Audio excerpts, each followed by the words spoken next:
இந்திய அரசு தெளிவான அரசான்றத முதல்ல புரிஞ்சுக்கணும்.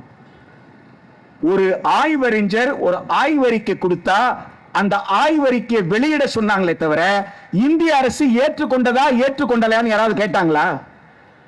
இப்ப பிரச்சனை இந்திய அரசு ஏற்றுக்கொண்டதா ஏற்றுக்கொள்ளலையா என்பதே பிரச்சனை அல்ல. பிரச்சனை என்ன? ஒரு அறிக்கை வந்திருக்கு. அந்த அறிக்கை யார் வீட்டு பணம்? இந்திய மக்களுடைய வரி பணம். இந்திய மக்களுடைய வரி பணத்தில் உருவான அறிக்கையை இந்திய மக்களுக்கு கொடுக்காம முடக்கி வச்சிருக்கிறதுக்கு திரு நரேந்திர மோடி தலைமையில் இருக்கிற அரசுக்கு யார் அதிகாரம் கொடுத்தாங்க? அதுதான் இன்றைக்கு இந்தியா முன்னால் இருக்கிற கேள்வி. ஒரு தொல்லியல் துறையில் இருந்து ஒரு ஆய்வறிக்கை வந்திருக்குன்னா அந்த ஆய்வறிக்கை இந்தியா மட்டுமல்ல உலகத்தில் இருக்கிற அத்துணை தொல்லியல் அறிஞர்களும் தங்கள் கருத்தை சொல்லுவாங்க. எனவே யாரோ ரெண்டு பேரு யாருக்கிட்ட சொன்னாரு கூட சொல்ல மாட்டேன். அவங்க வெட்டிங் பண்ணாங்க. அந்த வெட்டிங்ல சில தவறுகளை கண்டுபிடிச்சாங்க. நீ அந்த தவறுகளை திருத்தி கொடுன்னு சொல்றிய. அந்த வெட்டிங்க்கு இருந்தவன் யாரு? அந்த வெட்டிங் உட்கார்ந்தவன், அந்த ஆய்வு செய்தவன், அவங்களுடைய தகுதி என்ன? அவங்க சொல்லிட்டா ஒரு ஆராய்ச்சி செய்தவன் அவருடைய கருத்தை மாற்றிக்கொள்ள முடியுமா? குடல் அறுவை சிகிச்சை செய்கிறார். வயிற்றை கிழித்து குடலுக்குள்ள என்ன சிக்கல் இருக்கிறது என்று பார்க்கிறான். சிக்கலை பார்க்கக்கூடிய அந்த அறுவை சிகிச்சை வைத்தியனுக்கு தெரியுமா?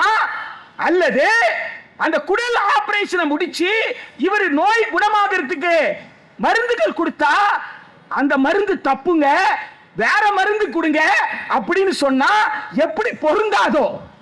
ஒரு அறுவை சிகிச்சை செய்த ஒரு மருத்துவர் அறுவை சிகிச்சையின் பயனாக உடலுக்குள்ள இருக்கிற சிக்கலை கண்டறிந்த வைத்தியர் அவர் தன் முடிவை எப்படி மாற்றிக் கொள்வார்?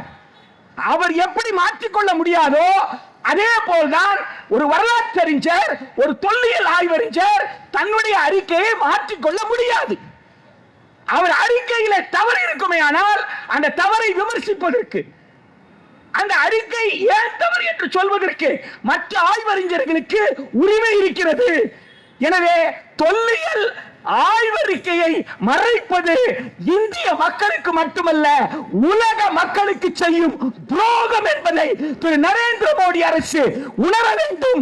உடனடியாக தொல்லியல் ஆய்வறிக்கையை வெளியிடலன்னு சொன்னா தமிழ்நாட்டில் மட்டுமல்ல, இந்தியாவில் மட்டுமல்ல, உலகம் முழுக்க இருக்கிற தொல்லியல் அறிஞர்கள் திரு நரேந்திர மோடி தலைமையில் இருக்கும் அரசு வரலாற்றை, அறிவு சொத்தை முடக்க பார்க்கிறது என்ற ஆர்ப்பாட்டம் லண்டன், பாரிஸ், அமெரிக்கா என்று எல்லா இடத்திலும் நடக்கும் என்பதை திரு நரேந்திர மோடி உணர வேண்டும் என்பதுதான் தமிழ்நாடு முற்போக்கு எழுத்தாளர் கலைஞர் சங்கம் சைதை ஆர்ப்பாட்டத்தின் மூலமாக ஒன்றிய அரசுக்கு சொல்ல விரும்புகிறது.